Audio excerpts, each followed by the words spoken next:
Welcome back to another 3 questions in 3 minutes with our LGBTQ plus power players in June. I am joined today by Uche Onwa, who is the co-director and coordinator of community organizing for the Queer Detainee Empowerment Project. Uche, thank you so much for joining me. Thank you so much, Anna, for having me.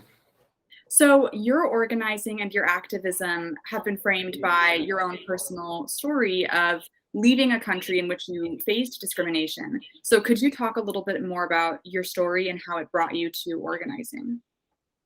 Back in Nigeria, I'm originally from Nigeria, West Africa, for those who don't know where that is. And when I was 15 years old, my best friend was raped. At that time, he was about 14 years old. He was raped by 4 men because he was perceived to be effeminate. And a few months after he was raped, he tested HIV positive. And as a result of him testing positive, he committed suicide. And then in 2014, the former president of Nigeria signed into a law that criminalizes the LGBTQ people and posed 14 years prison terms to anyone who is identified to be a member of this community. I just knew that it was time for me to leave the country. But the good thing is that I had a visa to come to the United States. Unfortunately, my welcome to America when I arrived at the airport in Atlanta was I was held by immigration, by CBP officers. Finally, when they decided to take me to house detention, I was handcuffed. My legs were chained together to my waist, my hands were chained. I started reaching out to different people on the outside, different organizations. I reached out to Congressman John Lewis, who is late now, just reaching out to different people I could reach out to, letting them know what is happening with me, what is happening in this facility. And fortunately, people started reaching out to us, calling them. Even Congressman had to send a letter to the facility demanding that I be released. So with all of those advocacy, finally I was released from ICE detention.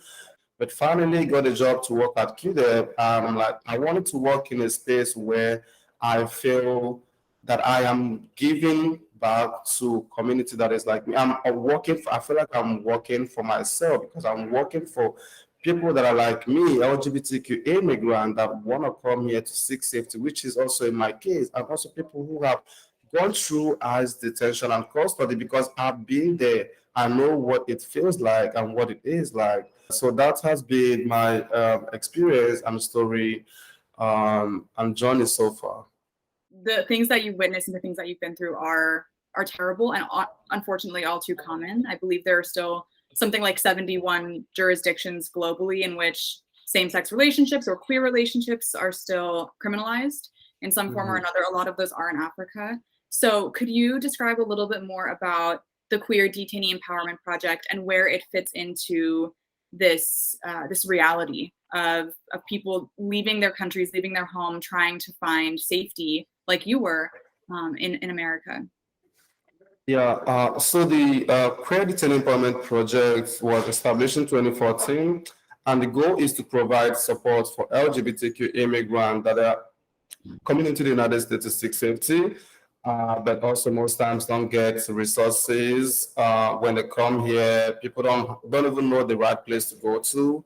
And with the asylum rules that you have to apply for asylum within the 1 year of entering into the country, most people miss that 1 year deadline because they don't know the right place to go to. They don't even know the resources available for them.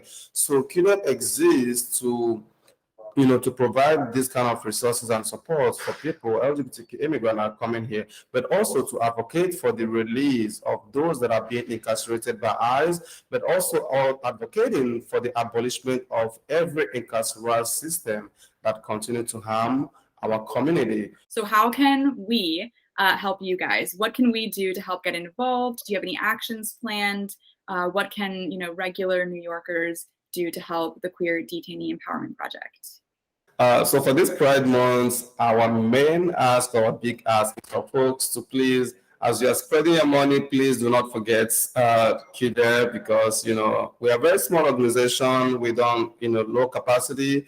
And for this month of Pride, we have We are organizing our first ever gala night / fundraising and award as well. So it's going to be on the June 30th. We also have a panel discussion on June 29th. So if you are in New York City or New Jersey, please come to our panel discussion on the 29th so you can hear directly from LGBTQ immigrants some of their experiences and stories. So there are a lot of ways that folks can definitely support the work. Uche, thank you so much for being a power player and for joining me today. It was amazing and inspiring hearing about your story and your work. And we definitely support you and are so happy to have this platform to highlight your work. So thank you so much. Thank you so much, Anna, again, for creating this opportunity. I really do appreciate it. And it means a lot to not just to me, but also to the work and a lot of LGBTQ immigrants, because visibility is very, very important to the work that we do.